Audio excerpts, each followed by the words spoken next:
afternoon, everybody. Congratulations to BBL and the other ONGs for their publication. It was very interesting material to read. So to give you a view on the view of industry on hydrogen, I think it's important to have a look first at what's Airliquide actually doing today to understand better where we are going with hydrogen. So basically, we do three things today, separating ambient air into air gases, of course, oxygen and nitrogen, very known, but also some rare gases are distilled from ambient air. Secondly, what we call HYCOs. Our HYCOs are producing, of course, hydrogen, but also carbon monoxide, what's quite important building block for industry today. Often this is an element where it's not talked about, but of course we have to consider the whole picture, so I want to emphasize this also. And then of course what we are evolving to, I would say, towards electrolysis, existing of course already for a long time, producing hydrogen from water, but also oxygen. And again, an element maybe not too much talk about that, but for us quite important. Quite complex slide there, but the important thing I want to share is that the way we produce today is in fact really next to our customer. We are with our SMRs, ATRs and ASUs really next, connected to the plants of our customers. And even more so in the Benelux, we connected all those plants to pipelines. Hydrogen pipelines, of course, but also oxygen and nitrogen. So in fact, we're operating this, all these plants as one big plant from our control center in Brussels. The other colors you see is the sectors we're active in, with on the right side, of course, everything that's has to do with electronics, needing a lot of special gases. Healthcare, not to be forgotten, of course, after a COVID period, everybody knows which molecule is useful there. We have our, what we call industrial merchants, more smaller and medium-sized enterprises in various different sectors. And then high-tech, between brackets, mobility, going from fueling the Ariane space rocket to heavy-duty mobility applications. Very short on this, so of course, like many of our customers, we have a target towards carbon neutrality in 2050, and so we have to decarbonize all those activities I just showed to you. Zooming in on the Benelux, this is of course a very good ground, I would say, to develop all those projects to decarbonize our assets. You see in pink the three CCS projects we're running today, two of them having to do with hydrogen in Antwerp and in Rotterdam. And of course, we're developing also large-scale electrolyzers. Two of them are on the map, Curtil and Alligator. There is one down there in the north of France, all three of them of 200 megawatts. Zooming in now on hydrogen.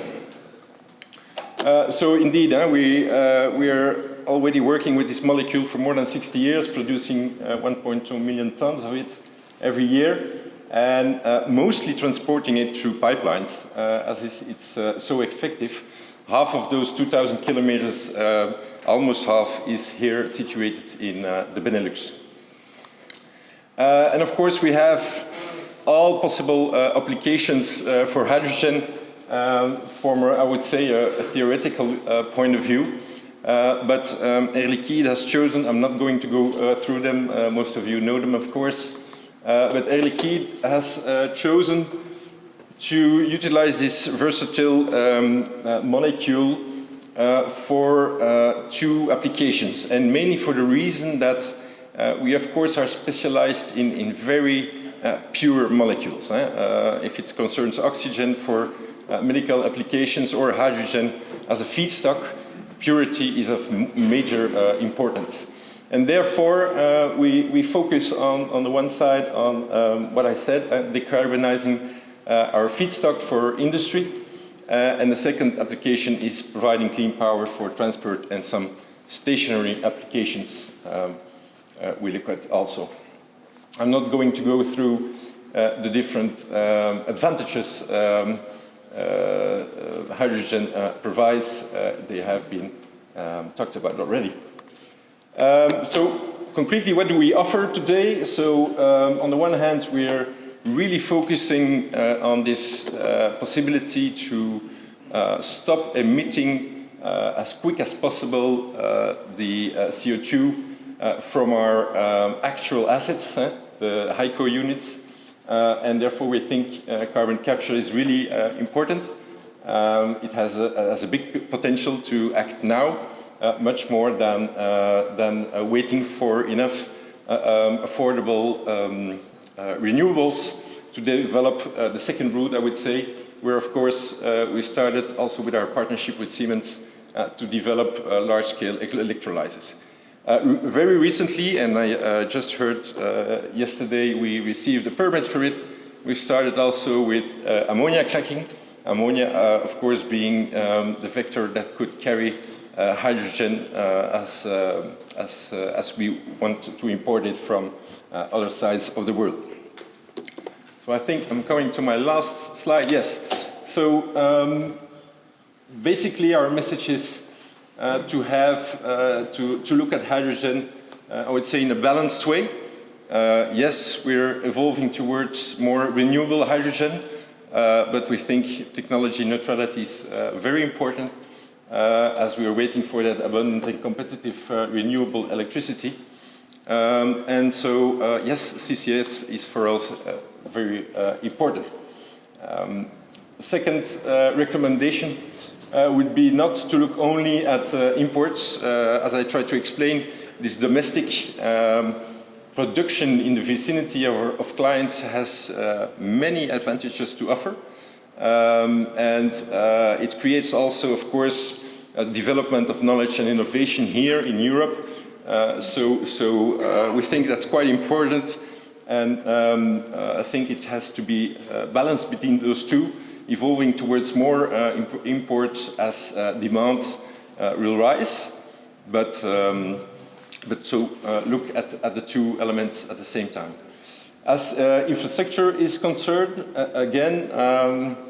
first, for us, hydrogen is a chemical element before being an energy carrier. So having those dedicated pipelines with high purity hydrogen is very important for us. Our clients count on 24/7 reliability. So as long as this is not provided in another way, I think Belgium and the Benelux should keep this advantage. It made able for industry to be where it is today. And so, of course, I think we can agree what's been said before. The bottlenecking the electric grid is for us very important too. As we are evolving to renewable hydrogen too, we should have this grid ready, both a major challenge in Belgium, but also in the Netherlands. There has been enough in the media about this.